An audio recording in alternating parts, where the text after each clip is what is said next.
Selamat siang, kami kelompok 6 yang beranggotakan Reza Dwi Lasmana, Jason Manalu, dan Gita Tarigan akan menampilkan video pembelajaran kami tentang reformasi gereja. Selamat menyaksikan. Di sini saya akan membahas tentang reformasi gereja dan juga pengertiannya. Nah, reformasi sendiri berasal dari bahasa Latin yaitu re atau kembali dan former atau membentuk. Yang dimaksud dengan reformasi adalah membentuk struktur ulang pola kehidupan masyarakat. Ini merupakan gambaran secara khusus. Namun secara khususnya lagi, reformasi gereja merupakan secara bangsa barat dalam melakukan pembaruan dan semangat baru bagi kehidupan keimanan umat Katolik. Nah, reformasi gereja merupakan sebuah upaya perbaikan tatanan kehidupan yang didominasi oleh autokrasi gereja yang menyimpang. Lalu, secara mendalam lagi yaitu reformasi gereja adalah sebuah upaya perbaikan dan kembali pada ajaran yang lurus. Gerakan reformasi berupa sikap kritis terhadap penyimpangan-penyimpangan yang dilakukan oleh pihak gereja Katolik pada waktu itu, terutama adanya penjualan surat pengampunan dosa. Dan kemudian yaitu maksud dan tujuan reformasi gereja. Adapun maksud dan tujuan dari gerakan reformasi gereja adalah untuk mengembalikan ajaran Katolik. Tokohnya adalah Martin Luther, yaitu pada tahun 1517, John Calvin, Zwingli, dan juga Zwingli. Dalam perkembangannya, mereka kemudian mendirikan agama Kristen. Perkembangan gerakan ini sangat pesat, terutama di negara Jerman, Prancis, dan Inggris. Lalu yang pertama itu terjadinya krisis moral yang besar dalam tubuh gereja. Krisis itu berupa penyelewengan kekuasaan oleh para pejabat gereja, termasuk paus, korupsi ketidaksucian diri atau melupakan selibat, jual beli indulgensi atas sakramen pengampunan dosa, gaya hidup hedonis, melupakan kehidupan rohani, pemungutan pajak terhadap rakyat kecil, nepotisme dalam pemilihan, dan pengangkatan para klerus, baik imam, uskup, maupun kardinal, dan juga semacamnya. Lalu yang kedua yaitu pada masa sebelum reformasi, nasionalisme semakin berkembang. Negara-negara nasional juga sedang berupaya berkuat diri serta mempertahankan keadaannya. Nasionalisme dalam hal ini adalah tumbuhnya kesadaran sebagai kesatuan dari sejumlah bangsa di Eropa. Yang ketiga yaitu lahirnya ketidakpuasan terhadap kepemimpinan gereja dari kalangan internal gereja itu sendiri.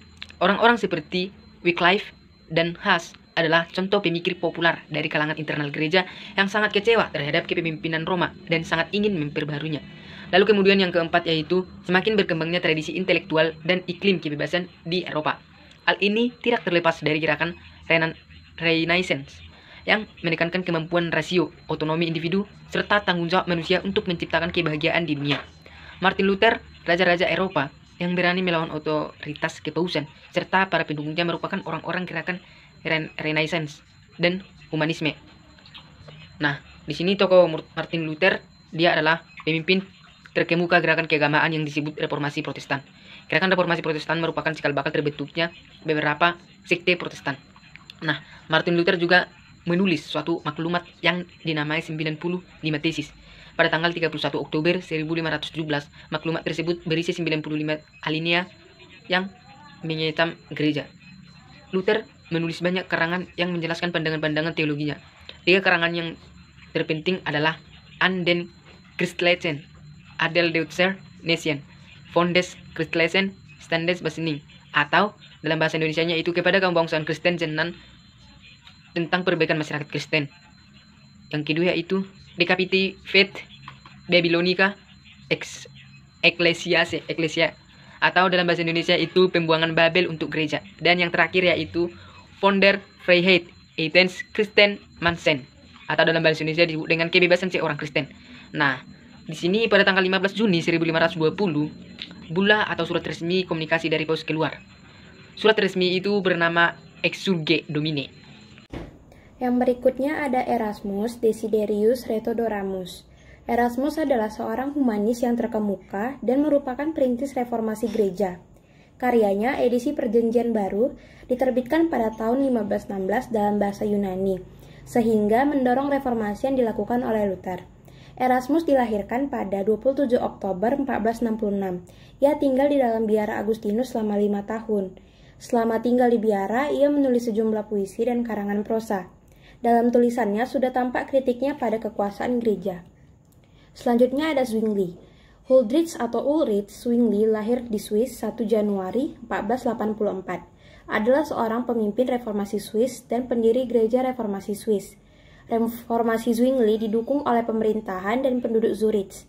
dan menyebabkan perubahan-perubahan penting dalam kehidupan masyarakat dan urusan-urusan negara Zurich. Setelah itu ada John Calvin, seorang teolog dari Prancis yang ajarannya kemudian disebut dengan Calvinisme. Calvin berhasil mengadakan pembaruan di kota Jenewa. Bahkan pada tahun 1536, Calvin berhasil menerbitkan buku Institutuo, atau Institutes of Christian Religion. Pengikutnya terbesar di Skotlandia, Belanda, dan bagian-bagian tertentu di Jerman, Prancis, dan Hungaria, khususnya di Transilvania dan Polandia. Reformasi gereja berakhir dengan pembagian dan pendirian institusi-institusi baru, di antaranya Gereja Lutheran dan Gereja Calvinisme, dan gerakan ini juga menimbulkan reformasi Katolik di dalam Gereja Katolik Roma. Selanjutnya ada John Knox. John Knox lahir pada tahun 1513 di Haddington. Ia belajar di Universitas St. Andrew, lalu ditahbiskan menjadi imam Katolik pada tahun 1536 dan menjadi seorang notaris kepausan pada tahun 1540. Ia adalah seorang tokoh yang mempengaruhi gerakan reformasi di Skotlandia. Ia merupakan salah satu murid Calvin di Jenewa. Sehingga pengaruh teknologi Calvinis sangat berpengaruh kental dalam dirinya. Yang terakhir ada John Wycliffe. John Wycliffe lahir pada tahun 1324. Ia adalah seorang pengajar di Universitas Oxford, Inggris, yang dikenal sebagai filsuf, teologi, pengkhotbah, penerjemah, dan tokoh reformasi Kristen di Inggris.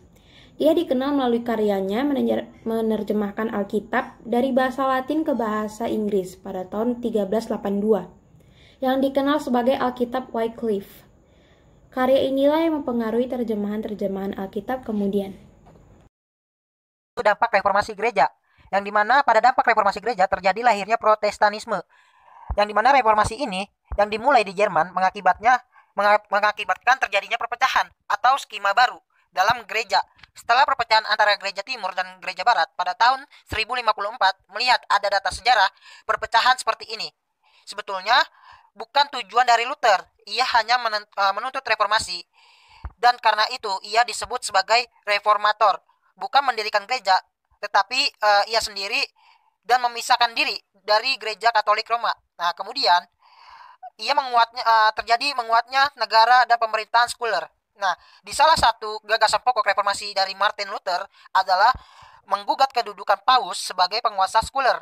Nah, melalui kekaisaran Romawi suci, Paus membawakan kaisar-kaisar dan raja-raja vasalnya di Eropa. Menurut Luther, Paus harus mengakui kekuasaan para pangeran atau penguasa sekuler menurut prinsip-prinsip kenegaraan yang berdasarkan nasionalisme. Lalu setelah itu terjadi lahirnya gereja Anglikan, yang dimana reformasi ini terjadi pada reformasi Inggris, yang dimana serangkaian ini peristiwa di Inggris pada abad ke-16 ketika gereja Inggris memisahkan diri dari pemerintahan Paus dan gereja Katolik Roma. Reformasi di Inggris pada awalnya lebih berupa pada masalah politik ketimbang masalah teologi. Nah, lalu sampai saat ini teologi gereja Anglikan dan gereja Katolik Roma mirip, karena berawal dari kekesalannya terhadap gereja Katolik Roma karena tidak bersedia membatalkan pernikahannya Henry pada abad ke-8, kemudian memutuskan hubungan dengan Roma dan mendirikan gereja sendiri. Nah, gereja Anglikan ini dengan dirinya sendiri sebagai kepalanya. Lalu terjadi adanya reformasi dan demokrasi, yang dimana pada reformasi dan demokrasi ini terjadi adanya gagasan inti dari lainnya, yaitu reformasi Protestan, yang dimana artinya itu kebebasan individu atau suara hati dan kesetaraan.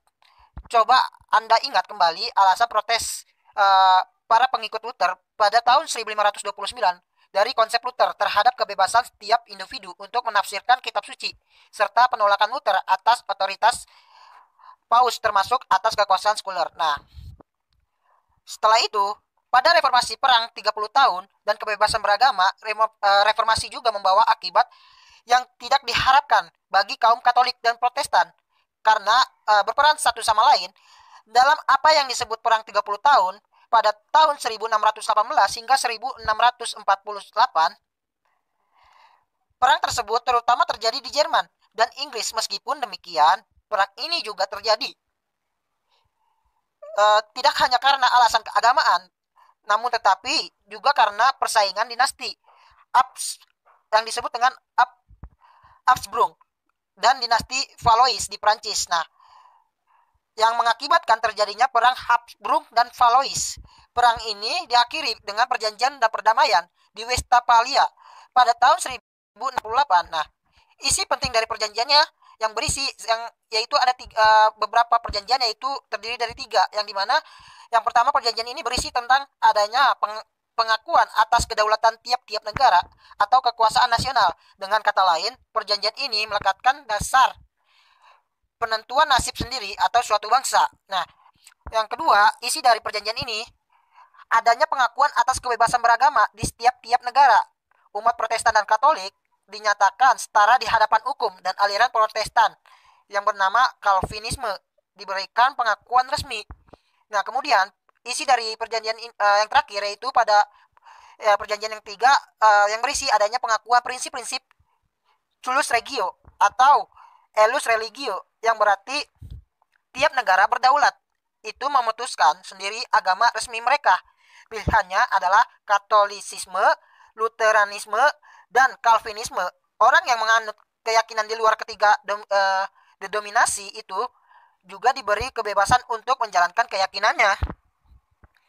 Lalu terjadinya pengaruh reformasi bagi dunia terjadi pada reformasi gereja.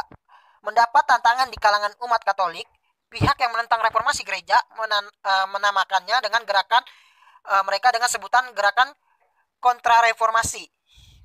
Gerakan ini juga menghendaki perubahan dalam gereja. Nah, gerakan kontrareformasi ini diawali oleh tindakan Paus atau Pius V yang mendorong pengajaran dan penyebaran agama melalui sebuah ordo biarawan Italia. Nah, di sini juga gerakan reformasi gereja menyebabkan wilayah Eropa terbagi menjadi 2, yaitu 2 bagian, yaitu dari Eropa terbagi di wilayah utara dan selatan. Berdasarkan keyakinan agama, kaum Protestan ini juga mendominasi wilayah Eropa bagian utara. Sementara itu, kaum Katolik menguasai wilayah bagian selatan. Nah, agama Katolik dan Protestan ini masih berkembang hingga saat ini. Lalu kedua agama tersebut masih menjadi agama mayoritas masyarakat Eropa sampai saat ini. Nah, kemudian Katolik Roma ini masih mendominasi negara-negara Eropa bagian selatan. Nah, di lain sisi, sementara itu, Protestan mendominasi negara-negara bagian utara. Nah, lalu terjadi adanya pengaruh bagi Indonesia. Nah, yang di satu sisi ini disebabkan oleh